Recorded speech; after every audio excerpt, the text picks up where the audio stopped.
welcome back to The Express at the Richmond Olympic Oval. Today's show is all about things to do to get you up off the couch and get you moving. Even if you feel a little coordinationally challenged, we've got the sport just for you. You can play it anytime, anywhere. It takes just 3 minutes to set up, 5 minutes to learn, and the best part is they say it takes a lifetime to master.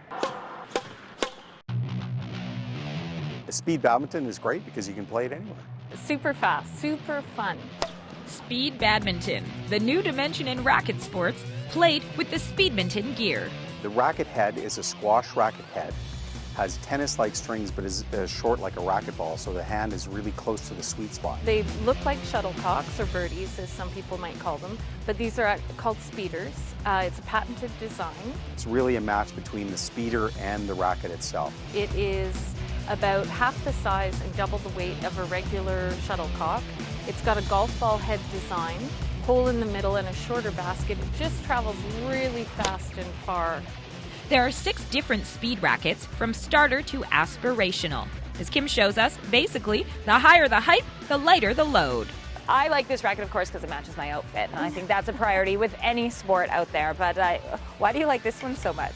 Well, this one is our top level racket. It's the S1000. I like to say that it's made out of magic and air. Another magical thing about the sport, how easy it is for anyone to pick up and play. I've seen the least coordinated people on earth play this game, of which I was one of. And of which I am also one of. I'm not sure anybody warned Brock. We're just going to turn that the other way, this way. Who gets the dubious honor of showing me how to swack. Just slow it down a little bit. Slow it down. I thought it was Speedminton. No, it's fine. Okay, just there you go. Just drop it and hit. There you go. Now that's better. Hey. Great, good job. Next, we recruit the other Kim to try and get a little rally going. You missed it, Kim. Hey? Hey? Did you notice? A key thing that makes it easy to play speed badminton anywhere, no nets. Nice and easy swing. There we go. Beautiful. Good. Now you're ready to rally. So That wasn't the rally? Oh. Huh? Rally starts when he hits it back. Oh, okay.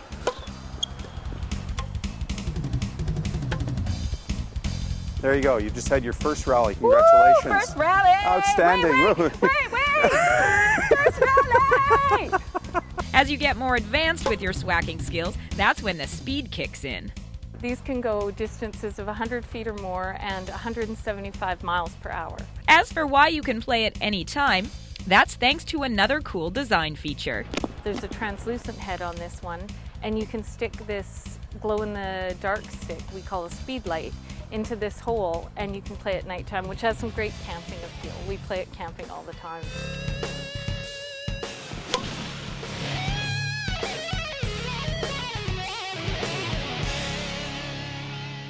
To find out more about the gear used in speed badminton, you can go to the website speedminton.ca. It's gaining popularity in community rec center programming and in school districts across the country. As for the fun factor, you saw the glow-in-the-dark version. Well, there's also a version called Snowminton. Yeah, so you can swack in the snow. Now, our next sport featured on The Express, you could play in the snow, but I don't think you'd want to. Ultimate Frisbee is a winner in the spring and summer. But you know, it's a sport that's not just about winning the game. It's also about the spirit of the game. Oh, there's nothing like it. There's no other sport like it. And even if you're not the fastest runner, everyone's got a part to play. And it's probably the most open sport I can think of in that respect, where you can have players of such different levels and experiences and still have a lot of fun and contribute to the team. It's called Ultimate, but it isn't just your average game of Frisbee. While there are many leagues and teams in larger metropolitan areas, Chilliwack is still hoping to expand the sport's popularity.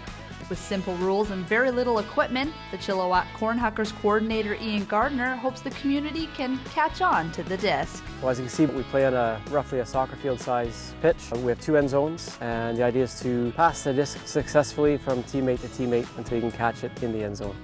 There's no running with the disc, so all the running happens to get into open space, and hopefully someone can get the Frisbee to you, and then you advance it that way. The league plays from April to August, meeting once per week and making up teams based on who turns out. The Cornhuckers hope to grow more younger players into their crop to ensure the future of Ultimate in the community. For me, I'm kind of like Labrador Retriever. I like to chase things and catch them, and this sport is perfect for it. Even though it's called ultimate, albeit not because they play rain or shine, the sport does have a courteous code of conduct. All sports have a level of sportsmanship, but ultimate's the only sport I know that has an actual kind of code of ethics called spirit of the game. Even at the highest, most competitive levels, they don't have referees. It's all self-officiated, and that's an integral part of the sport. And even though the game is moderated by the players, it still requires raw physical ability. People think it's just you go hang out, have a few beers, and toss the Frisbee in some jean shorts and a headband. But it's very athletic. You got to be in good shape. You got to have coordination to excel at it. Even that being said, anyone can play it because it's fun. It's all about spirit of the game and having a good time. Come out, give it a try. We have all levels of athletic ability and experience in sports. The basic skills can be learned pretty quick, and it's a great sport. In Chilliwack, I'm Tiffany Gurdon for The Express. The website is CanadianUltimate.com to get connected with the ultimate lovers and leagues in your neighborhood. You're watching The Express, and we have two very different ways to get your heart rate up coming up. Pretty dangerous, you're going fast down open roads. Longboarding on the steep slopes of North Vancouver. Dog sledding in the Sioux Valley. The Express, we are your local voice. Community programming on Shaw has been generously sponsored in part by hairstyling and color services for Shaw TV, provided by the Lounge Hair Studio. LoungeHairStudio.com.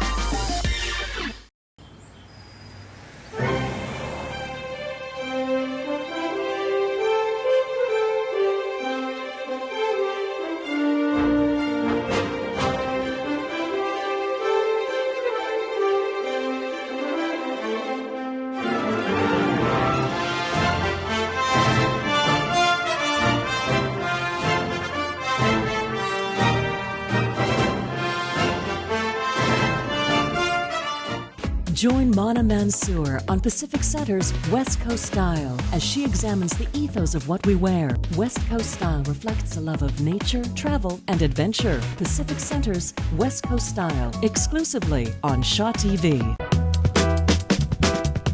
Welcome back to The Express at the Richmond Olympic Oval. Rain or shine, this facility offers just about everything that a rec enthusiast could or would want, from court sports to Pilates to the new wall climbing gym. But when the weather is nice, some people get the urge to hit the pavement for a little sidewalk surfing. Of course, hitting the pavement means something very different, whether you're a newbie or a longboarding pro like North Van's Mike McGoldrick.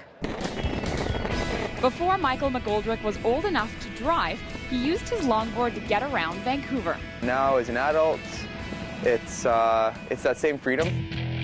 The pro longboarder has competed all over the world. But now he spends most of his time getting other people to share his passion. Making film, photographs, going out to community events and just educating people. It's videos like this one that make longboarding seem extreme and inaccessible. But McGoldrick says the sport is evolving.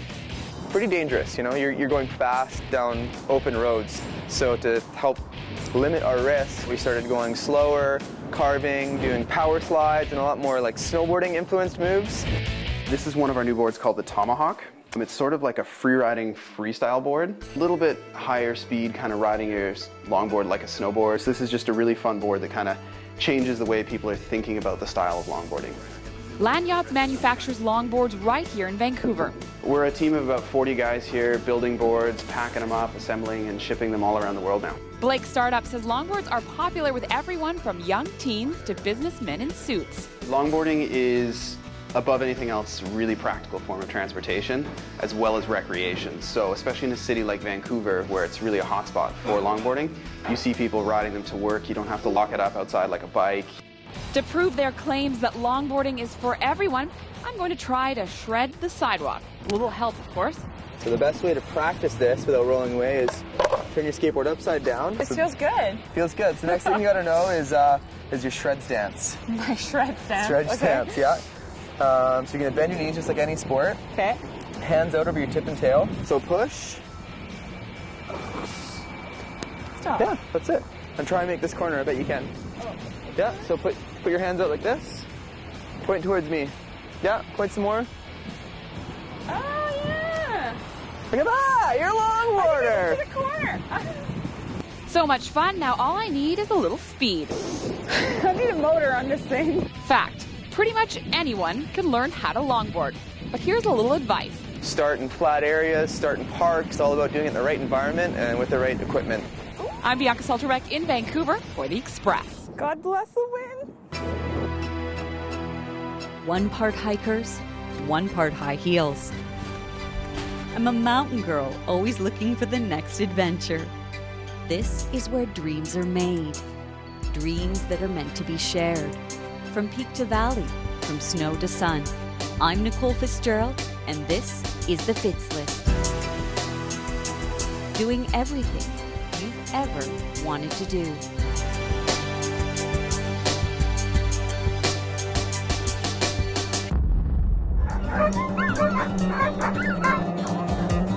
This is the sound of happy dogs. So rest easy in your sled. What once was horrific has now transformed to hope. Our dogs are very well cared for. We've changed the kennel drastically of what we've done. We've free-run all our dogs, we've fixed all our males. Generally, our dogs are extremely happy. Change has been a big part of these dogs' lives recently.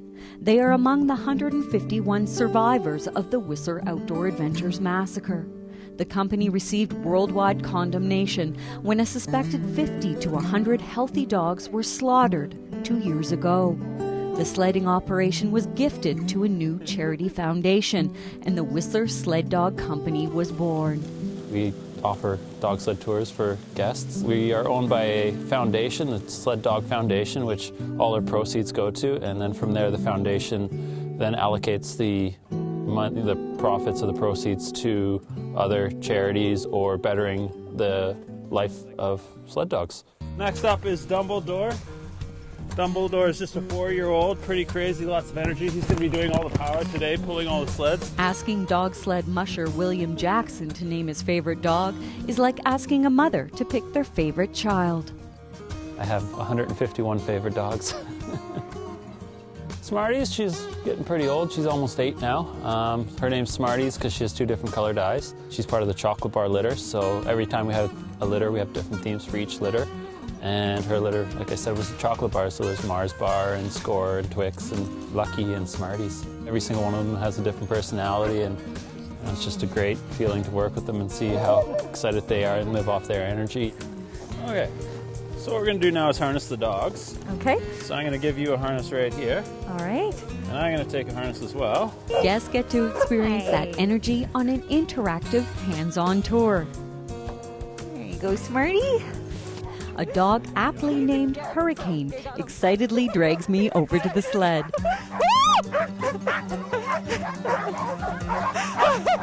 The dogs love what they do. This is what they're born and bred to. They've been doing it all their life. And it's like when you say walk to your dog, they just get really excited. Same thing with us. As soon as they see that the sleds are out, they're ready to run. The dogs run us along rivers and landscapes framed with mountain views. But soon my viewing experience shifts from a seated to standing perspective. To drive dogs, it's very simple. You have your handlebar right here. Okay. You can always hold on to your handlebar. You never let go of your handlebar, because these dogs will just go whether you're on the back or not. Next up, you have this nice metal bar here. Very high tech. It's called your brake. All you got to do is slam that into the ground to stop the sled. Okay. Then you're going to be standing on your nice runners here and holding on. So as easy as that.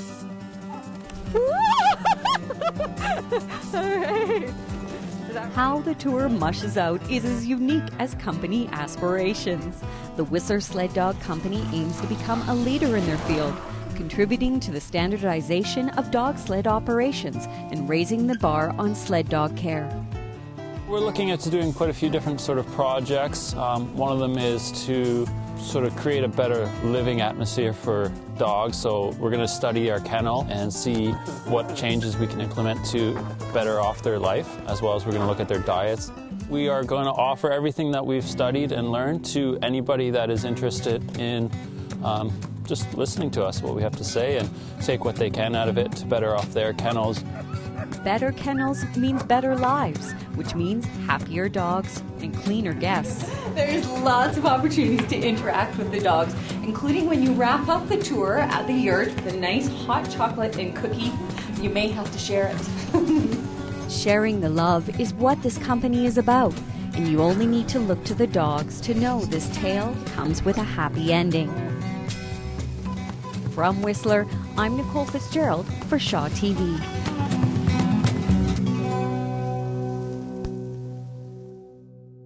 All the proceeds from the tour go toward animal charities. And a tip for the tour, bring ski goggles if you have them, because the dogs really kick up the snow. For more things to do around Metro Vancouver, the Fraser Valley, and the Sea to Sky, we've got today's Express Spotlight. Eat, Play, Love Fitness invites you to experience a one-day fitness kickstart program in Deep Cove, where you'll burn up to 3,500 calories. 5 Peaks at Golden Ears Provincial Park will have you running over rocks, roots, tree stumps, and logs by taking you off-road and into the hills. Positive impact on you, no impact on the environment.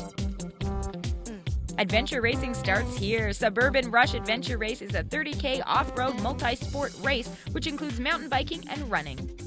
Okay, so did we do our job? Did we inspire you to get up and get moving? We'd also like to hear from you on what you like to do once spring has sprung, and invite you to share your ideas with us on Facebook and Twitter. We'd also like to thank you for watching The Express, only on Shaw TV.